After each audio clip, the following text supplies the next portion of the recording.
మా latest videos కోసం మా ఈ తెలుగు న్యూస్ ఛానల్ సబ్స్క్రైబ్ చేసి గంట సింబల్ యాక్టివేట్ చేసుకోండి. జనవరి 15న సంక్రాంతి రాబోతుంది. ఇది మన తెలుగువారి పెద్ద పండుగ.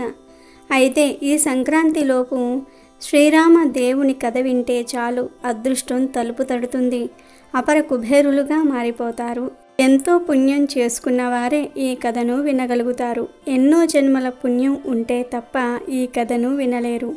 సంక్రాంతిలోపు ఈ కథను వింటే చాలు కష్టాలన్నీ కూడా పోయి సకల శుభాలు కలుగుతాయి. జన్మ జన్మల పాపాలు పోయి కోటి జన్మల పుణ్యం వస్తుంది. అష్టైశ్వర్యాలు సిద్ధిస్తాయి. అనగనగా పూర్వం కలాంబున ఒక బ్రాహ్మణుడు కలడు. అతని పేరు నాగం భట్టు. ఆయనకు ఒక పుత్రుడు ఒక పుత్రిక కలరు. పుత్రుని పేరు నారాయణ భట్టు, పుత్రిక పేరు నారాయణమ్మ. వారు చాలా బీదవారు. భిక్షాటన చేసి కుటుంబ పోషణ చేసుకునేవారు. అలా కొన్నాళ్ళు అయ్యేసరికి నాగం భట్టు కాశీకి వెళ్ళి ధనము సంపాదించుకోవాలనే బుద్ధి పుట్టినది. ఆ విషయం భార్యతో చెప్పి తెల్లవారుజామున లేచి నాగం భట్టు కాశీకి ప్రయాణమై అలా వెళ్ళగా కొంత దూరము వెళ్ళేసరికి దారిలో సూతులవారు, వ్యాసులవారు, నారదులవారు ప్రత్యక్షమయ్యారు. వారు నాగం భట్టుతో, ఓ బ్రాహ్మణుడా, ఎక్కడికి వెళుతున్నావు అని అడిగిరి.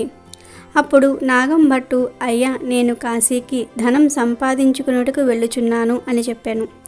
అప్పుడు వారు, వెర్రి బ్రాహ్మణుడా, కాశీకి వెళ్తే నీకు ధనము ఎవరైనా మూట కట్టి ఇస్తారా? కాశీకి వెళ్తే గంగా స్నానం దొరుకుతుంది, విశ్వేశ్వర్ల దర్శనం దొరుకుతుంది, అన్నపూర్ణాదేవి దర్శనం దొరుకుతుంది, కానీ నీకు ధనము ఎక్కడి నుంచి వస్తుంది? మేము ఒక కథ చెబుతాము, వింటావా అని అడిగారు. దానికి నాగం భట్టు, సరే రాములారా, మీరు ఏ దేవుని కథ వివరిస్తారో వివరించండి అని వేడుకొనెను. అప్పుడు సూతులవారు, వ్యాసులవారు, నారదులవారు ఇలా చెప్పటం ప్రారంభించారు. పూర్వకాలమున కోసల రాజ్యము కలదు. ఆ రాజ్యము దశరథ మహారాజు పరిపాలించేవాడు. ఆయన పిల్లల కోసం పుత్ర కామేష్టి యాగము చేయగా దేవతలు ప్రత్యక్షమై పాయస పాత్ర ఇచ్చినారు. దశరథ మహారాజు అది పట్టుకు వెళ్ళి తన భార్యలకు కౌసల్య, సుమిత్ర, కైకేయి అను 3 భార్యలకు ఇచ్చినాడు. వారు 3 భుజించగానే గర్భవతులైరి. నవమాసములు నిండగానే చైత్రశుద్ధ నవమి నాడు పునర్వసు నక్షత్రమున శ్రీరామ, లక్ష్మణ, భరత, శత్రుఘ్నులు అను 4 కుమారులు జన్మించినారు. వారు దినదిన ప్రవర్ధమానులై బాలచంద్రుని వలె పెరుగుచూ ఉన్నారు. కొన్నాళ్ళయ్యేసరికి విశ్వామిత్రుడు వచ్చి రామలక్ష్మణులిద్దరినీ యాగ సంరక్షణార్థం తనతో పంపెమని దశరథ మహారాజును అడుగగా విశ్వామిత్రునితో రామలక్ష్మణులను పంపుటకు దశరథుడు అంగీకరించగా ముని వారిద్దరికీ బల అతిబలాలనే విద్యలను నేర్పెను. రాముడు తటాకిని చంపి శివుని విల్లి విరిచి సీతను పెండ్లాడి అహల్యను శాప విమోచనము చేసి పరశురాముని గర్వభంగము చేసి కైకవరము చేత 14 ఏళ్ల అరణ్యవాసములో ఉండగా రావణాసురుడు సీతను ఎత్తుకొని పోగా లంకాపురముకు వెళ్ళి లంకా దహనం చేసి రావణాసురుణ్ణి వధించి విభూషణుడికి పట్టము కట్టి తిరిగి వచ్చి పట్టాభిషక్తుడై సుఖముగా రాజ్యమును ఏలుచూ ఉండెను. ఇది రామదేవుని కథ అని సూతులవారు, వ్యాసులవారు, నారదులవారు నాగం భట్టుకు చెప్పి 5 లక్ష్మీవారములు పూజలు చేసి ఆవునేతితో దీపం పెట్టి ఆవు పాలు, గోధుమ రవ్వ, పంచదార కలిపి 5 ఉండలుగా ప్రసాదం చేసి రామదేవునకు నైవేద్యం పెట్టవలెను. 1 ఉండ రామదేవునికి, 1 ఉండ బ్రాహ్మణుడికి, 1 ఉండ ముత్తైదువులకు, 1 ఇరుగు పొరుగు వారికి, 1 ఉండ భార్యా పిల్లలు తినవలెను. ఈ విధంగా 5 లక్ష్మీవారములు పూజ చేయవలెను. అలాగే నిత్యం ఈ రామదేవుని కథ చెప్పుకునేవారు అష్టైశ్వర్యములతో ఇష్ట సంపదలతో తులతూగుదురు అని సూతులవారు, వ్యాసులవారు, నారదులవారు నాగం భట్టుకు చెప్పి మాయమైపోయారు. ఇక నాగం భట్టు తిరిగి ఇంటికి వెళ్ళి రామదేవుని వ్రతం చేశాడు. రామదేవుని కథ ప్రతినిత్యము కొడుకుకు, కూతురికి చెప్పేవాడు. అలా కొంతకాలం అయ్యేసరికి వారికి సిరి సంపదలు కలిగాయి. ఇక నాగం భట్టు ఇప్పుడు కాశీకి వెళదామనుకుని కొంచెం ధనం మూట కట్టుకుని కాశీ కావడి భుజం మీద వేసుకుని కుమారుణ్ణి, కుమార్తెను పిలిచి, అబ్బాయి, అమ్మాయి, మీరు రామదేవుని కథ విడవకుండా శ్రద్ధగా చెప్పుకుంటూ ఉండమని నారాయణమ్మతోనూ నారాయణ భట్టుతోనూ చెప్పి కాశీకి ప్రయాణమై వెళ్ళిపోయాను. ఆ మరునాడు కుమారుడు ఆయావారంనకు వెళ్ళి వచ్చి తల్లిని పిలిచి, అమ్మ రామదేవుని కథ చెప్తాను విందువు గాని రామ్మ అని పిలిచాను. అప్పుడు ఆమె, నాయన వంటవేళ అయ్యింది, ప్రొద్దున్నే దాసి పాచి పనికి వచ్చే వేళ అయినది, ఇప్పుడు కథ వినను అనెను. మళ్ళీ మధ్యాహ్నం కుమారుడు తల్లిని పిలిచి కథ చెప్తాను విందువు గాని రామ్మ అని అనెను. దానికి తల్లి, ఇప్పుడేమి కథ నాయన, పడకవేళ నిద్రవేళ, ఇప్పుడు వినను అనెను. అలా ఆమె రామదేవుని కథను నిర్లక్ష్యం చేయటం వలన రామదేవునికి కోపం వచ్చింది. దానితో ఎలా వచ్చిన ఐశ్వర్యములు అలాగే వెళ్ళిపోయాయి. బిందెలు, చెంబులు, గిన్నెలు అన్నీ దొరలి ఇరుగు పొరుగు వారి ఇండ్లకు వెడలిపోయెను.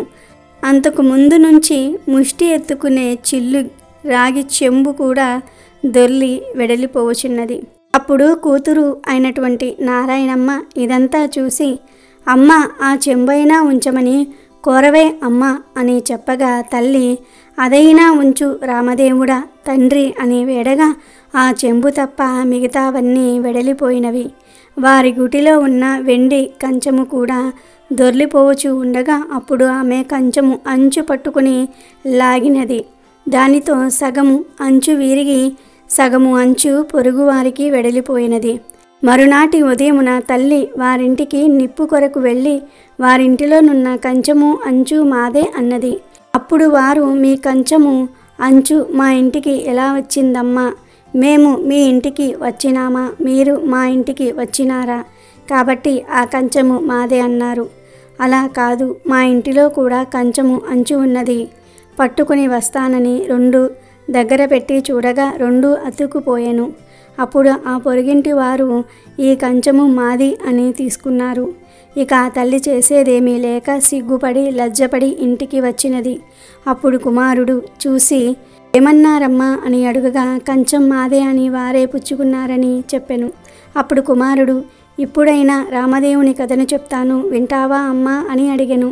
అప్పుడు తల్లి, నేను కథ వినను, కార్యము వినను, ఏ పని పాటో చేసుకుని బ్రతుకుతా కానీ రామదేవుని కథ మాత్రము వినను. ఎలా వచ్చిన ఐశ్వర్యం అలాగే వెళ్ళిపోయినది. నీ చెల్లెల్ని మాత్రం తీసుకుని వెళ్ళి ఎవరికైనా ఇచ్చి పెళ్లి చేయమని చెప్పాను. ఆమె ఆజ్ఞ ప్రకారంగా నారాయణ భట్టు చెల్లిని తీసుకుని ప్రయాణమైనాడు. వారు ఊరి చివరికి వెళ్ళేసరికి కాశీకి వెడలిన నాగంభట్టు తిరిగి ప్రయాణము ధనము మూటకట్టుకుని వస్తున్నాడు. నాగంభట్టు ఊరి చివరకు వచ్చి అక్కడ కోనేరులో కాళ్ళు కడుగుతూ ఉండగా ఎక్కడి నుంచో ఒక పెద్ద గరుడ పక్షి వచ్చి ఆ డబ్బు మూటను ఎత్తుకుపోయెను. అయ్యో ధనమంతా పోయిందే అని నాగంభట్టు విచారిస్తూ ఇంటికి వస్తూ ఉండగా కొంత దూరం వచ్చేసరికి నారాయణమ్మ, నారాయణ భట్టు కనిపించారు. నాగంభట్టు వారిని చూసి, అబ్బాయి అమ్మాయి మీరు సుఖంగా ఉన్నారా అని అడిగెను. దానికి వారు, ఏమున్నది నాన్నగారు, యథాప్రకారమునకు ఏమీ లోటు లేదు. మీరు వెళ్ళినది మొదలు కథ చెప్తాను వినమంటే అమ్మ వినలేదు. కాబట్టి రామదేవునికి కోపం వచ్చి ఎలా వచ్చిన ఐశ్వర్యం అలాగే వెడలిపోయినది అని జరిగిందంతా కూడా తండ్రికి చెప్పాను. ఆమె ఆజ్ఞ ప్రకారము చెల్లిని వెంటబెట్టుకుని వస్తున్నాను. మీ ఆజ్ఞ ఏమిటి నాన్నగారు అని కొడుకు అడుగుతాడు. నాగంభట్టు, సరే అలాగే చెల్లికి పెళ్లి చేయమని చెప్పి విచారిస్తూ ఇంటికి వెడలినాడు. నారాయణ భట్టు నారాయణమ్మను వెంటబెట్టుకొని వెళ్తూ ఉండెను. అలా వెళ్ళగా కొంత దూరం వెళ్ళేసరికి నారాయణ భట్టుకు ఒక బ్రాహ్మణుడు కనిపించెను. అప్పుడు నారాయణ భట్టు ఆ బ్రాహ్మణుడితో, ఓ బ్రాహ్మణుడా, నీకు నా చెల్లెల్నిచ్చి పెళ్లి చేస్తాను, చేసుకుంటావా అని అడిగెను. దానికి ఆ బ్రాహ్మణుడు, నాకు పెండ్లి వద్దు, పేరంటము అక్కర్లేదని చెప్పెను. సరే అని నారాయణ భట్టు నారాయణమ్మను వెంటబెట్టుకుని మరలా కొంత దూరము పోయేసరికి ఇంకొక బ్రాహ్మణుడు కనిపించినాడు. నారాయణ భట్టు అతనితో, ఓ బ్రాహ్మణుడా, నా చెల్లెల్నిచ్చి పెళ్లి చేస్తాను, చేసుకుంటావా అని అడిగెను. నాకు పెండ్లి వద్దు, పేరంటము వద్దు, ఇది వరకే 2 భార్యలు ఉన్నారు అనెను. మరలా వెళ్ళుచూ ఉండగా త్రోవలో ఒక పెద్ద పూల తోట కనిపించినది. ఆ తోటలో అన్నా చెల్లెళ్ళు కూర్చుని రామదేవుని కథ చెప్పుకుంటూ ఉండగా ఎక్కడి నుండో ఒక బ్రాహ్మణ యువకుడు వచ్చి పూలు కోసుకుంటూ ఉండగా నారాయణ భట్టు ఆ యువకుడిని చూసి, ఓ బ్రాహ్మణుడా, నీకు నా చెల్లెల్నిచ్చి పెళ్లి చేస్తాను, చేసుకుంటావా అని అనెను. అప్పుడు ఆ యువకుడు, పెళ్లి చేస్తానంటే వద్దంటానా, కానీ మా గురువుగారు ఉన్నారు, ఆయన ఆజ్ఞ ప్రకారము ఆయన పెళ్లి చేసుకోమంటే చేసుకుంటాను అని అనెను. మీ గురువుగారు ఎక్కడున్నారని నారాయణ భట్టు అడుగగా ఫలానా తోటలో ఉన్నారని చెప్పాను. వెంటనే నారాయణ భట్టు గురువుగారి దగ్గరకు వెడలి, అయ్యా గురువుగారు, మీ శిష్యుడికి నా సోదరునిచ్చి పెళ్లి చేస్తాను, తమరు ఒప్పుకుంటారా అని అడుగుతాడు. గురువు బ్రహ్మచారి గృహస్థునిగా చేస్తానంటే వద్దంటానా, కానీ వాడి దగ్గర చింతాకాంత బంగారం లేదు, గోపాదమంత భూమి లేదు, మీకిష్టమైతే చెయ్యండి, కష్టమైతే మానండి అని పలికెను. అప్పుడు నారాయణ భట్టు గురువుగారికి దండం పెట్టి, అలాగే ఎక్కడికో వెళ్ళి 4 రాటలు తెచ్చి పందిరి వేసి గుచ్చిన ముత్యాలు తోరణాలు కట్టి గుచ్చని ముత్యాలు తలంబ్రాలు పోసి 70 యాగాల నారాయణమ్మనిచ్చి పెళ్లి చేశాడు. వారక్కడనే కూర్చుని కథ చెప్పుకున్నారు. అలా కొన్నాళ్ళయ్యేసరికి వారిద్దరికీ ఒక విప్రుడు వచ్చి, మీకు 4 ఎకరముల భూమి ధారపోస్తున్నాను, పుచ్చుకోవలసిందని చెప్పగా అప్పుడు వారు, మేము రామదేవుని కథ చెప్పుకొనుకుచూ ఉన్నాము, కథ అవ్వగానే పుచ్చుకుంటాం, నీకిష్టమైతే కూర్చుని కథ వినండి అన్నారు. కథ అయిన తర్వాత ఆ బ్రాహ్మణుడు రాగి చెంబులో నీరు పోసి, ఫలానా తోటలో ఆస్తి ఉన్నది, అనుభవించమని 4 ఎకరాల భూమి వారికి ధారపోసి ఆ విప్రుడు ఎక్కడికో వెళ్ళిపోయాను. అలా నారాయణ భట్టు, నారాయణమ్మ భర్త ఆ 4 ఎకరముల భూమి అనుభవించుచు కథ చెప్పుకుంటూ అక్కడనే ఉన్నారు. అలా కొన్నాళ్ళయ్యేసరికి ఆ ఊరి రాజుగారు ఒక భవనం కట్టించి కొంత ధనం పుణ్య దంపతులకు ధారపోయాలని చూస్తున్నారట. ఎక్కడ వెతికినా సరైన పుణ్య దంపతులు దొరకలేదు. ఒక రాత్రి రామదేవుడు రాజు కలలో కనిపించి, ఫలానా తోటలో పుణ్య దంపతులున్నారు, వారిని తీసుకువచ్చి ధారపోయండని ఆజ్ఞాపించారు. వారి ఆజ్ఞ ప్రకారం మరునాడు ఉదయం లేచి 16 మంది బోయిలను పల్లెకిని తోటలోనికి పంపిరి. వారు తోట దగ్గరకు వచ్చి, ఏమండోయ్, మా దేశపు రాజుగారు ఒక గృహము కొంత భాగము మీ ఇద్దరికీ ధారపోస్తారంట, మిమ్మల్ని వెంటబెట్టుకుని రమ్మని పంపిరి, కావున రావలసింది అనిరి. దానికి నారాయణ భర్త, మేము రామదేవుని కథ చెప్పుకుంటూ ఉన్నాము, మీకు ఇష్టమైతే కూర్చొని కథ వినండి అనగా, బోయిలు కథ విన్న తరువాత ఆ పుణ్య దంపతులను తీసుకుని వెడలి రాజుగారికి అప్పగించిరి. రాజు సంతోషముతో ఆ గృహము ధనము వారికి ధారపోసి వెళ్ళిపోయేరి. అప్పుడు నారాయణ భట్టు ఆమె భర్త అక్కడ కూర్చుని ఆ గృహము ఆ ధనము 4 ఎకరముల భూమి అనుభవిస్తూ అక్కడ కథ చెప్పుకొనుచూ ఉండిరి. కొన్ని దినములయ్యేసరికి నారాయణ భట్టు, మాయి నేనిన్ని దినములు ఇలా ఉండను, కాబట్టి నేను వెళ్ళి రామదేవుణ్ణి తీసుకుని వస్తాను, నీవు నీ భర్త కథను మానకుండా చెప్పుకోండి అని చెప్పి నారాయణ భట్టు ప్రయాణము వెడలెను. నారాయణమ్మ ఆమె భర్త మానకుండా కథ చెప్పుకొంచూ ఉన్నారు. నారాయణ భట్టు కొంత దూరం వెళ్ళగా ఒక గ్రామం వచ్చినది. ఆ గ్రామంలో ఒక గొల్లవాడు వడ్ల ఎండబోసుకొని కాపలా కూర్చున్నాడు. నారాయణ భట్టు ఆ గొల్లవాడిని చూసి, గొల్ల, ఈ గ్రామంలోని విశేషాలేమిటి అని అడిగెను. ఏమున్నది బాబు, నేను పుట్టుకతోనే అంధుడను, మా వాళ్ళు వడ్లు ఎండబోసి నన్ను కాపలా కూర్చోమన్నగా కర్ర పుచ్చుకొని కూర్చుంటిని, నా అవస్థ ఇలా ఉన్నది బాబు అనెను. అంటదా నారాయణ భట్టు, ఒక కథ చెబుతాను వినిదవా అని అడిగను. గొల్లవాడు అలాగే వింటాను చెప్పమన్నాడు. రామదేవుని కథ వ్రత విధానమును చెప్పేసరికి గొల్లవానికి కొంచెము కళ్ళు కనిపించెను. ఓహో, కథలోనే ఇంత మహత్యము ఉన్నది, వ్రతము చేసుకుంటే ఇంకెంత మహత్యము ఉంటుందో అని ఆ దేవుడి గురించి చెప్పమనెను. అప్పుడు నారాయణ భట్టు, అది రామదేవుని మహత్యము.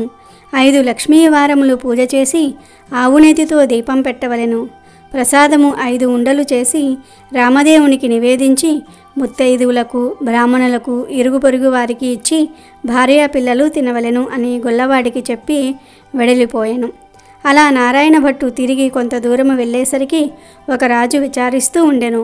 నారాయణ భట్టు ఆ రాజును చూసి, ఏమి రాజా విచారిస్తూ ఉన్నారు అని అడిగెను.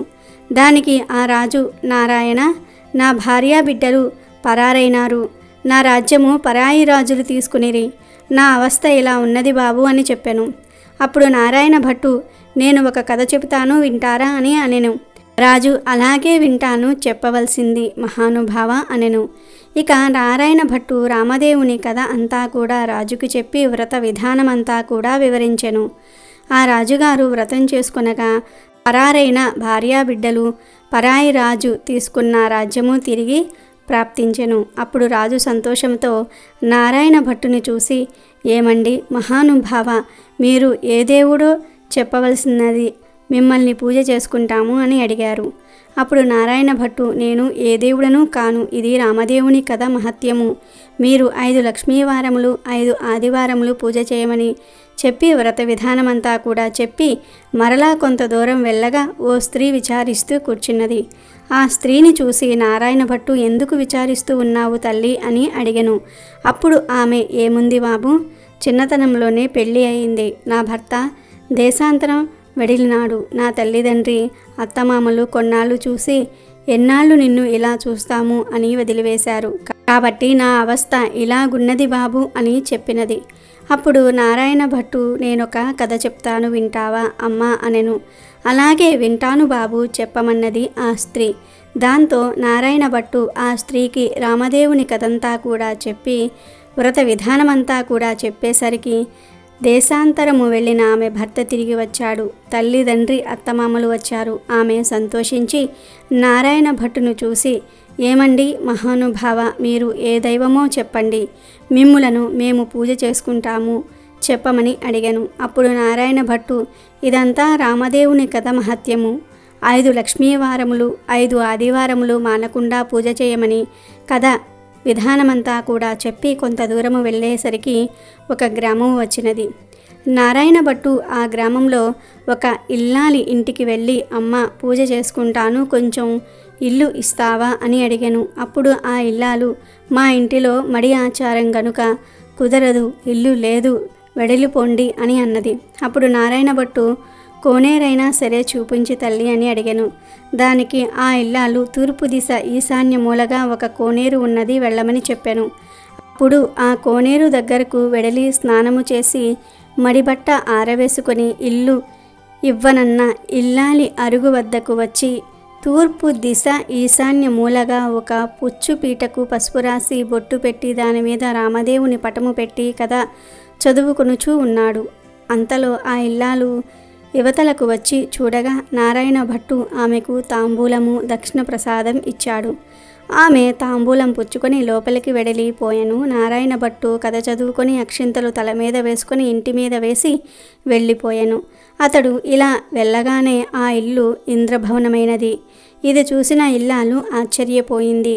ఆయా వారమునకు వెళ్ళిన తన భర్త తిరిగి వస్తే ఆ ఇల్లు తమదేనని తెలుసుకోలేడని ఆమె వీధి అరుగు మీద కావలి కూర్చుంది. ఇంతలో ఆమె భర్త పెడమూట వేసుకుని ఇల్లు కానక కంగారు పడి అక్కడ నిలబడి ఉండెను. ఆమె భర్తను చూసి, ఈ ఇల్లు మనదే, ఇలా రండి అంది. కానీ ఆమె భర్త, ఇది మన ఇల్లు కాదు, నేను రానని అంటాడు. అప్పుడు ఆమె, ఇది మన ఇల్లే, ఇలా ఎందుకయ్యినదో చెప్తాను వినండి. ఎక్కడి నుంచో ఒక బ్రాహ్మణుడు వచ్చి పూజ చేసుకుంటాను, ఇల్లు ఇవ్వమని అడిగాడు. నేను ఇవ్వనని చెప్పి తిని. అప్పుడు అతను ఒక కోనేరైనా చూపించమనెను. అప్పుడు నేను తూర్పు దిశగా ఈశాన్యంలా కోనేరున్నదని చెప్పి తిని. అతడు కోనేరు దగ్గరకు పోయి స్నానం చేసి మడిబట్ట ఆరవేసుకొని మన అరుగు మీదకు వచ్చి ఒక పీటకు పసుపు రాసి బొట్టు పెట్టి తూర్పు దిశ ఈశాన్యములగా పెట్టి యందు రామదేవుని పటము పెట్టి పూజ చేసి ఆవు పాలు గోధుమ నూక పంచదార కలిపి ప్రసాదముగా ఉండలు చేసి రామదేవునికి నైవేద్యం పెట్టి కథ చెప్పుకొనుచూ ఉండెను. నేను బయటకు వచ్చేసరికి తాంబూలాది దక్షిణ ప్రసాదములు నాకు ఇచ్చినాడు. నేను లోనికి వెళ్ళిపోయి తిన్నాను. అతడు కొన్ని అక్షింతలు తల మీద వేసుకొని మరికొన్ని అక్షింతలు మన ఇంటి మీద వేసి వెళ్ళిపోగా ఇల్లు ఇలా ఇంద్రభవనంగా మారినది. ఇదంతా ప్రసాద మహత్యము అని పలికెను. అప్పుడు ఆమె భర్త, ఆయన పూజ చేసుకుంటానంటే వద్దన్నావా, నిర్భాగ్యురాలా, పాపిష్టిదాన, అతడు ఏ దిశగా వెళ్ళాడు చెప్పు అనగా ఈశాన్య మూలగా వెళ్ళాడని చెప్పింది. అప్పుడు ఆయన మూటలు అక్కడ పెట్టి నారాయణ భట్టును వెతుకుతూ బయలుదేరెను. కొంత దూరం వెళ్ళగా నారాయణ భట్టు ఆ బ్రాహ్మణుడికి కనిపించెను.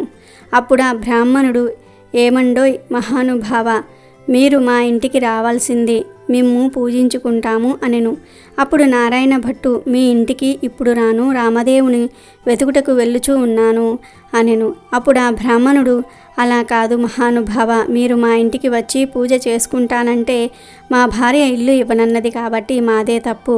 మా తప్పు క్షమించి మా ఇంటికి రావలసినది. మీరు ఏ దేవుడో చెప్పండి, మేము మిమ్ము పూజించుకుంటామనెను. అప్పుడు నారాయణ భట్టు, మీ ఇల్లు కాబట్టి మీరు ఇవ్వనన్నారు, మీ తప్పేమీ లేదు, రావటం నాదే తప్పు అనెను. నేను ఏ దేవుడను కాను, ఇదంతా రామదేవుని కథ మహత్యం. నీవు ఇంటికి వెడలి 5 లక్ష్మీ వారాలు 5 ఆదివారములు పూజ చేసుకోమని వ్రత విధానమంతా కూడా చెప్పాను.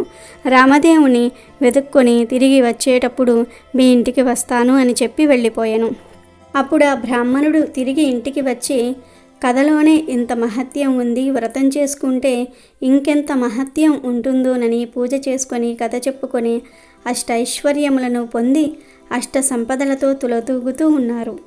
నారాయణ భట్టు ఎండనక వాననక తిండనక తెప్పలనక ఆకలనక దప్పికనక చెట్లనక పుట్లనక నీడనక భయమనక అర్ధరాత్రనక అరణ్యాల పట్టుకుని వెతుకుతూ ఉండగా కొంత దూరం వెళ్ళేసరికి నారాయణ భట్టు మూర్ఛెల్లి కళ్ళు తిరిగి పడిపోయాను. అప్పుడు రామదేవునకు దయ కలిగి ముసలి బ్రాహ్మణ వేషంతో వచ్చి నారాయణ భట్టు ముఖము తుడిచి లేవదీసి మంచినీళ్లు ఇచ్చి మా ఇంటిలో భోజనము చేద్దువు గాని రమ్మనెను.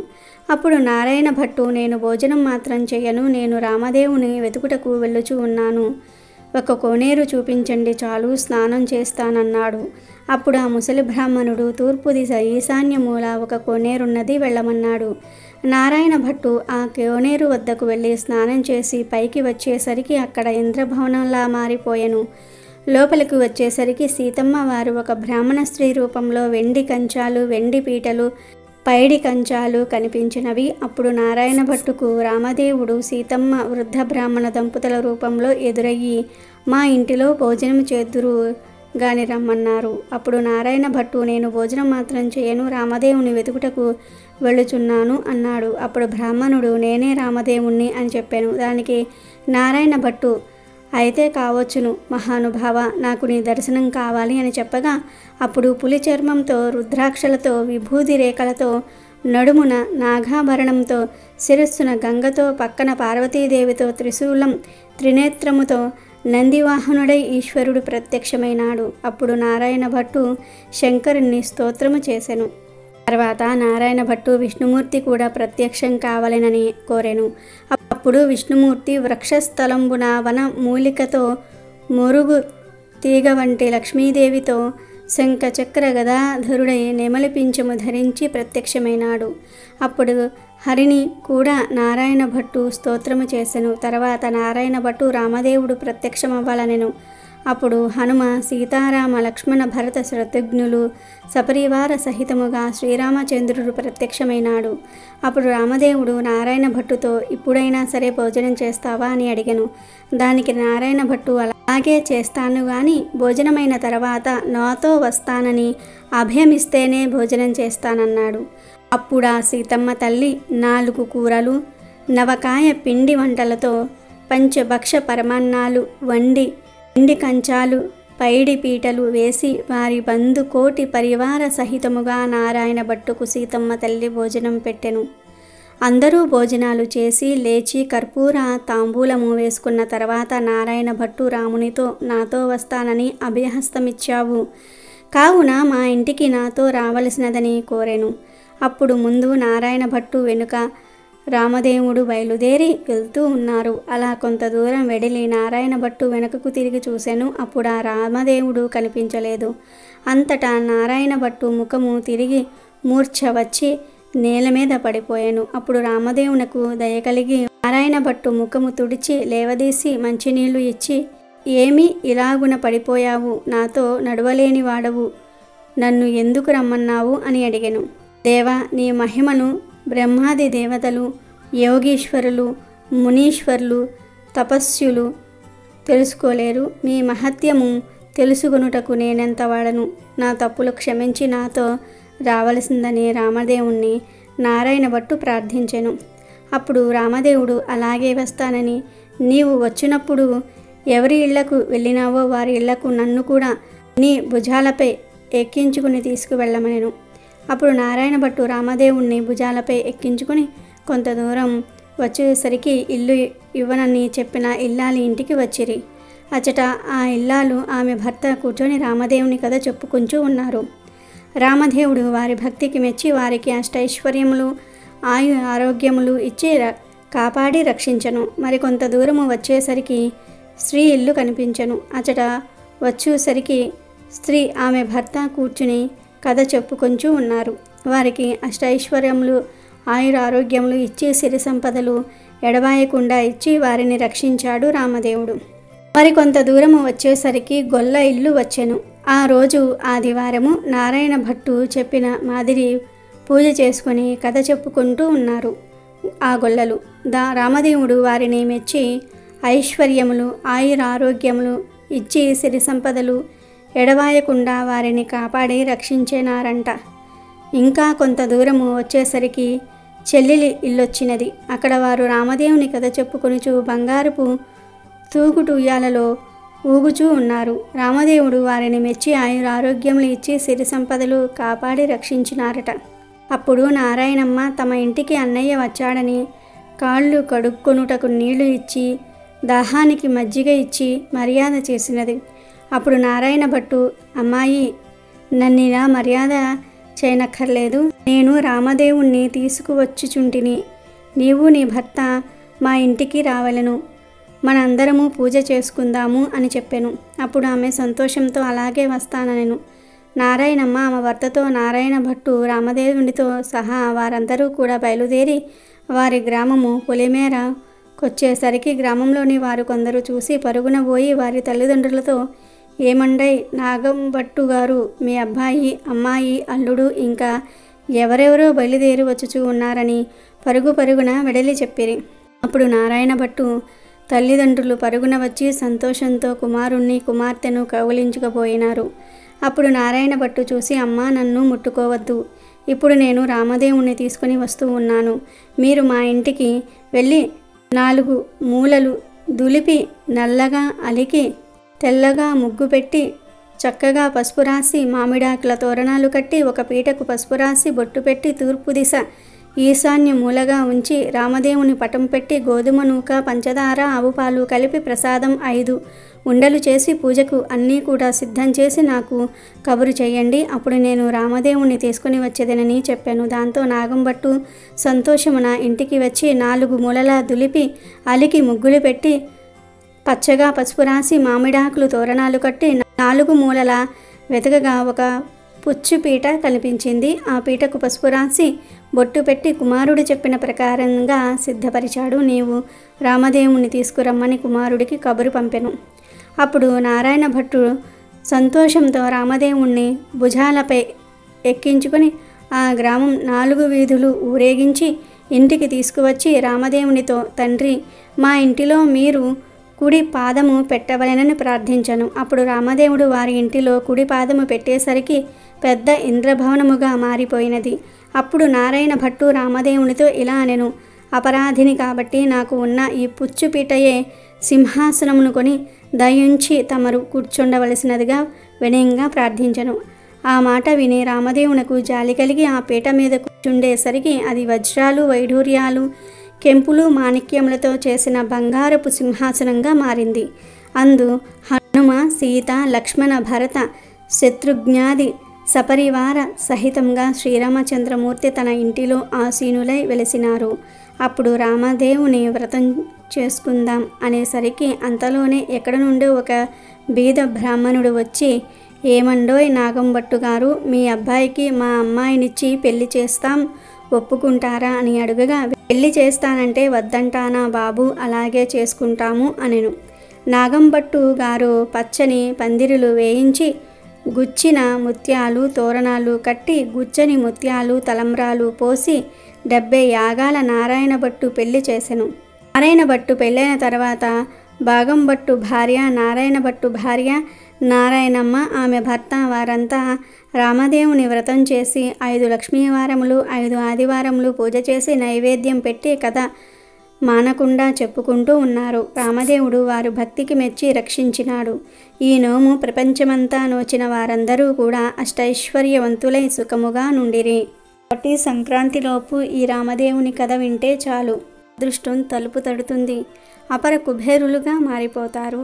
ఎంతో పుణ్యం చేసుకున్న వారే ఈ కథను వినగలుగుతారు. ఎన్నో జన్మల పుణ్యం ఉంటే తప్ప ఈ కథను వినలేరు. సంక్రాంతిలోపు ఈ కథను వింటే చాలు, కష్టాలన్నీ కూడా పోయి సకల శుభాలు కలుగుతాయి. జన్మ జన్మల పాపాలు పోయి కోటి జన్మల పుణ్యం వస్తుంది, అష్టైశ్వర్యాలు సిద్ధిస్తాయి.